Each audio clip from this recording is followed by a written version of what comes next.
Watu wengi hufikiri kwamba mlango wa bahari wa Hormuz unadhibitiwa kikamilifu na Iran, lakini ukweli ni tofauti. Mlango wa Hormuz haumilikiwi na nchi moja tu, unashirikiwa kati ya pande mbili, Iran upande mmoja na Oman upande wa pili.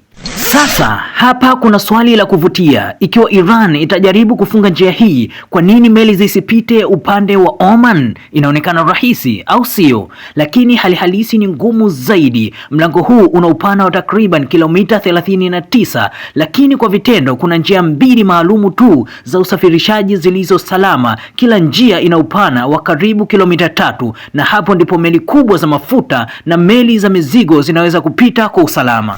Hapa ndipo mambo yanakuwa ya kuvutia zaidi. Njia nyingi kati ya hizi salama hupita katika maji yanayodhibitiwa na Iran. Hivyo basi, ikiwa meli inataka kutumia njia iliyo salama zaidi, bado italazimika kupita karibu na Iran. Kwa upande mwingine, maji ya Oman kwa kiasi kikubwa ni ya kina kifupi, jambo linalofanya iwe ngumu kwa meli kubwa kupita kwa usalama. Na hoja moja muhimu zaidi, wakati wa mvutano, Oman kwa kawaida hubaki kuwa upande wa kati katika migogoro ya kikanda. Haiungi mkono waziwazi upande wowote, na hiyo ndio sababu mlango Hormuz ni mojawapo ya sehemu muhimu zaidi za kimkakati duniani, kwa sababu yeyote anayedhibiti njia hii nyembamba anaweza kuathiri usambazaji wa mafuta duniani.